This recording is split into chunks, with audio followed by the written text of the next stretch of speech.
नमस्कार दोस्तों, मैं हूं आपका साथी, आपका दोस्त विजेश्वर निर्दोष। निर्दोष टेक ऑनको के एक और एपिसोड में मैं आपका स्वागत करता हूं। और दोस्तों, उम्मीद करता हूं कि आप लोग सब स्वस्थ होंगे और बेहतर होंगे। दोस्तों, जैसा कि मैं रेडिएशन ऑन्कोलॉजी विभाग में काम करता हूं और वहां पर कैंसर के मरीजों का इलाज करता हूं। दोस्तों, मेरे साथ एक इंसिडेंट हुआ था, उसको मैं आपके साथ शेयर करना चाहता हूं। उस इंसिडेंट ने मुझे अंदर से झंझोड़ के रख दिया। दोस्तों, वो इंसिडेंट ये हुआ कि मैं एक रोज़ अपने ड्यूटी पे गया और बाहर जो वेटिंग एरिया में एक छोटा बच्चा खूब रो रहा था। मुझे ये नहीं पता था कि वो बच्चा क्यों रो रहा है। बाद में पता चला दुर्भाग्यवश उस बच्चे को कैंसर है और उसका इलाज हमें ही करना है। मगर क्योंकि बच्चे कोऑपरेटिव नहीं होते हैं, जो पोजीशन हमको चाहिए होती है उसको मेंटेन नहीं रख पाते, वो हिलते-डुलते बहुत है। तो उस बच्चे के लिए प्लानिंग करी गई थी कि उसको एनेस्थीसिया डिपार्टमेंट हैंडओवर करेगा, टेक ओवर करेगा और उस बच्चे को सेडेट या थोड़ी देर के लिए 10-15 मिनट के लिए कुछ ऐसी दवाई दी जाएंगी, उसको सुला दिया जाएगा और फिर उस बच्चे का रेडिएशन से इलाज किया जाएगा। मगर उस समय अनफॉर्चुनेटली जो एनेस्थीसिया डिपार्टमेंट था वो इतना ज़्यादा बिजी था क्योंकि कुछ अर्जेंट सर्जरीज प्लान हो गई थी किसी वीआईपी की। और वो बच्चा लगातार रोए जा रहा था क्योंकि उसका नंबर नहीं आ पा रहा था रेडिएशन से इलाज के लिए, और देर बहुत होती जा रही थी। क्योंकि प्रोटोकॉल ये है कि जब एनेस्थीसिया के अंडर में कोई चीज़ प्लान करी जाती है तो उसको, जो पेशेंट होता है उसको कुछ खाना पीना नहीं होता है और उसको खाली पेट होना है, क्योंकि जो दवाइयाँ दी जाती हैं उससे साइड इफ़ेक्ट ना आए, तो इसलिए पेशेंट को खाली पेट रखा जाता है। और फिर उसके बाद एनेस्थीसिया की दवाइयाँ एडमिनिस्ट्रेट करी जाती हैं और उसके बाद हम अपना रेडिएशन से आगे जो प्रोसीजर है उसको फॉलो करते हैं। तो बच्चा बहुत ज़्यादा रो रहा था। सवेरे 8 बजे का आया हुआ बच्चा दोपहर का 2 बज गया, 3 बज गया और बाद में एनेस्थीसिया की टीम आती है। तो जैसे ही उस बच्चे को दवाई दी गई तो बच्चा सो गया 10-15 मिनट के लिए और हमने उस बच्चे का इलाज करा, बहुत ही अच्छे से करा।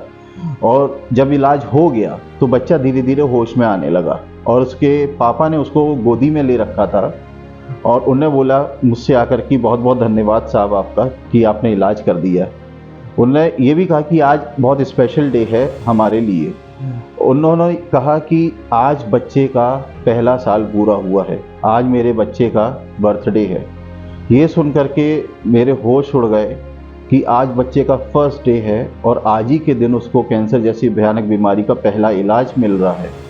और आज ही के दिन वो सवेरे से लेकर के दोपहर तक भूखा था। इस घटना ने मुझे बहुत ही अंदर से झंझोड़ के रख दिया। और फिर मैंने ये सोचा कि मैं अपने करियर में जब तक मैं इस विभाग में काम करूंगा तो लोगों के साथ अवेयरनेस को, जो कैंसर के प्रति, उसको ज़रूर बांटूंगा ताकि लोग अवेयर हों और इस भयानक बीमारी से बच सकें।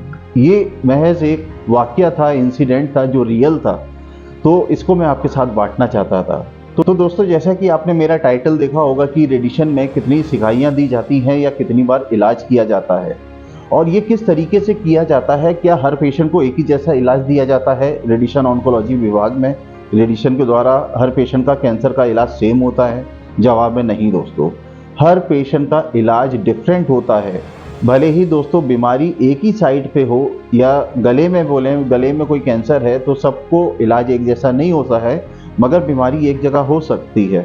तो दोस्तों, हर बीमारी का एक अपना अलग नेचर होता है। तो आइए दोस्तों, वीडियो को लास्ट तक ज़रूर देखिएगा, स्किप मत करिएगा, क्योंकि आज आपको बहुत सारी इंफॉर्मेशन मिलने वाली है। आइए दोस्तों, वीडियो को शुरू करते हैं। दोस्तों, रेडिएशन विभाग में अगर किसी को मान लीजिए गले का कैंसर है तो उसको किस तरीके से और कितनी सिकाइयाँ दी जाएंगी। दोस्तों, इससे पहले बहुत ज़्यादा ज़रूरी है कि हम रेडिएशन देने से पहले, इलाज करने से पहले बीमारी के बारे में जान लें। दोस्तों, यहाँ पर पेशेंट के सारे इन्वेस्टिगेशन किए जाते हैं और उसके बाद जब सारी इन्वेस्टिगेशन की रिपोर्ट्स आ जाती है तो उसी के बेसिस पे आपका जो रेडिएशन ऑन्कोलॉजिस्ट है आपकी बीमारी का इलाज को प्लान करता है कि मुझे कितना रेडिएशन देना है, कितने अमाउंट में देना है और कितने दिनों में देना है। दोस्तों, यहाँ पर मैं आपको बताना चाहूँगा, रेडिएशन ट्रीटमेंट जो है 3 इंटेंट से दिया जाता है। पहला है डेफिनेट या क्यूरेटिव इंटेंट, दूसरा होता है एडजुवेंट इंटेंट और तीसरा होता है पैलेटिव इंटेंट। दोस्तों, इन तीनों इंटेंट के द्वारा ही कैंसर के मरीज का इलाज किया जाता है। दोस्तों, यहाँ पर मैं आपको सबसे पहले बताना चाहूँगा जो डेफिनेट इंटेंट होता है इसमें क्या किया जाता है। दोस्तों यहाँ पर प्राइमरी इलाज जो सर्वप्रथम इलाज है वो रेडिएशन होता है, उसके साथ कीमो इम्यूनो कोई भी थेरेपी चल सकती है। मगर यहाँ पर जो पहला इलाज होगा, प्राइमरी इलाज होगा कैंसर को ख़त्म करने के लिए, वो होगा रेडिएशन। ये होता है डेफिनेट या फिर क्यूरेटिव इंटेंट। सेकेंड हम बात करते हैं दोस्तों एडजुवेंट इंटेंट की। एडजुवेंट इंटेंट में दोस्तों प्राइमरी इलाज सर्जरी, कीमोथेरेपी, इम्यूनोथेरेपी या कोई और भी इलाज कैंसर के प्रति हो सकता है, मगर उसके साथ साथ हमें रेडिएशन भी देना है।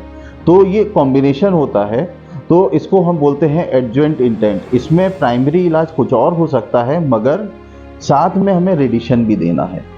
दोस्तों अब हम बात करते हैं पैलेटिव इंटेंट की। पैलेटिव इंटेंट वो इंटेंट होता है, वो ट्रीटमेंट होता है जिसमें हम पेशेंट के लिए बहुत ज़्यादा कुछ तो नहीं कर सकते, मगर उसके कुछ पेन को, जो कैंसर एडवांस स्टेज में पहुंच चुका है, उसके दर्द को या ब्लीडिंग हो रही है उसकी ब्लीडिंग को हम कंट्रोल कर सकें। सीधे सीधे मोटे शब्दों में कहें दोस्तों कि हम पेशेंट की जो बची हुई लाइफ है थोड़ा सा उसको अच्छा और आसान कर देते हैं, या हम ये कहें कि हम उसकी क्वालिटी लाइफ को इम्प्रूव करते हैं, ताकि वो जब तक उसकी ज़िंदगी है तब तक उसको ज़्यादा परेशानी ना हो, ज़्यादा पेन ना हो। तो दोस्तों पेन को सिर्फ कम करने के लिए, ब्लीडिंग को कंट्रोल करने के लिए, पेशेंट को कंफर्ट देने के लिए पैलेटिव थेरेपी दी जाती है, जिसमें हम रेडिएशन से इलाज करते हैं। तो मेन आपको मैंने तीनों इंटेंट बता दिए हैं कि रेडिएशन ऑन्कोलॉजी में रेडिएशन से 3 तरीके से इलाज किया जाता है। एक होता है डेफिनेट इंटेंट, दूसरा होता है एडजुवेंट और तीसरा होता है पैलेटिव इंटेंट। तो दोस्तों अब आपको क्लियर हो गया है कि इलाज किस तरीके से दिया जाता है। अब बात करते हैं कि कितने बार सिकाइयाँ दी जाती हैं। फॉर एग्जाम्पल गले का कैंसर है, गले के कैंसर में दोस्तों अगर डेफिनेट इंटेंट से दी जा रही है इलाज, रेडिएशन दिया जा रहा है, तो हो सकता है आपका 30, 35 या 36 इस तरीके से रेडिएशन आपको दिया जा सकता है। मगर दोस्तों अगर एडजुवेंट इंटेंट की बात करें तो उसमें 30 से 35 सिकाइयाँ दी जाती हैं। दोस्तों थर्ड हम बात करते हैं पैलेटिव इंटेंट की। इसमें दोस्तों कभी कभी हम सिंगल फ्रैक्शन या सिंगल बार सिकाई देते हैं, या 3 बार देते हैं, या 5 बार देते हैं, या 10 बार देते हैं, या 11 बार देते हैं। ये ज़्यादा नहीं दी जाती है, क्योंकि दोस्तों अब बीमारी बहुत ज़्यादा बड़ी हो चुकी है। तो अब हमें पेशेंट को जो पेन हो रहा है या जो उसको परेशानी हो रही है चलने फिरने में, उस हिसाब से आपका रेडिएशन ऑन्कोलॉजिस्ट बीमारी को प्लान करके फिर इलाज दे देता है, जिसमें कुछ अमाउंट ऑफ रेडिएशन 1 दिन में या 3 दिन में या 5 दिन में 10 दिन में पेशेंट को दिया जाता है, जिससे कि उसकी सर्वाइवल जो है वो थोड़ी सी स्टेबलाइज हो जाए, नॉर्मल हो जाए, उसको पेन ना हो, अगर ब्लीडिंग हो रही है तो वो चीज़ें रुक जाए, ताकि उसकी जो बची हुई लाइफ है वो थोड़ी क्वालिटी वाली हो जाए या उसमें कुछ इम्प्रूवमेंट हो जाए। तो इसलिए पैलेटिव थेरेपी दी जाती है। तो दोस्तों यहाँ पर आपने देखा कि तीनों इंटेंट से कितनी सिकाइयाँ दी जाती हैं। अब दोस्तों बात करते हैं कितने दिन में दी जाती हैं। दोस्तों रेडिएशन ऑन्कोलॉजी के अंदर जो प्रोटोकॉल होता है वो 5 दिन का होता है, मंडे टू फ्राइडे। मंडे को इलाज शुरू होगा, फ्राइडे को इलाज ख़त्म किया जाएगा। हफ्ते में 5 सिकाइयाँ या 5 बार रेडिएशन ट्रीटमेंट दिया जाता है। 2 दिन की छुट्टी करी जाती है पेशेंट की, क्योंकि रेडिएशन से हमारे ब्लड काउंट्स भी कम होते हैं, प्लेटलेट्स भी कम होते हैं। तो इसको रिकवर करने के लिए सैटरडे संडे इनफ दिन होते हैं, आराम से ये चीज़ें रिकवर हो जाती हैं। फिर पेशेंट आता है, फिर वो 5 इकाइयाँ कराता है, सैटरडे संडे बंद होता है, छुट्टी होती है। अगर दोस्तों कैंसर के सेल्स को देखें तो जब उसको रेडिएशन दिया जाता है तो उसका रेडिएशन से डीएनए डैमेज हो जाता है और सेल की मृत्यु हो जाती है और वो दोबारा नहीं बनता। और इसके विपरीत जो हमारे हेल्दी सेल्स हैं उनमें जब रेडिएशन जाता है तो उसकी वजह से वो भी डैमेज होते हैं, मगर वो 2-3 दिन के अंदर रिकवर कर दिए जाते हैं। वो अपने आप, उसका मैकेनिज्म होता है, अपने आप रिकवर हो जाता है, क्योंकि 2 दिन आपने रेडिएशन नहीं दिया है और हफ्ते में 5 दिन आपने कैंसर का ट्रीटमेंट किया है। तो ये 5 डेज़ का प्रोटोकॉल होता है और ये पूरे वर्ल्ड वाइड यही फॉलो होता है। और दोस्तों 5 दिन का इलाज बहुत ही ज़्यादा इम्पॉर्टेंट होता है और 2 दिन रिकवरी के लिए आपके ऑर्गन्स को, आपके हेल्दी टिश्यूज़ को मिलने चाहिए और ये बहुत ही नेसेसरी होता है। डायरेक्ट हफ्ते के 7 दिन इलाज नहीं चलता।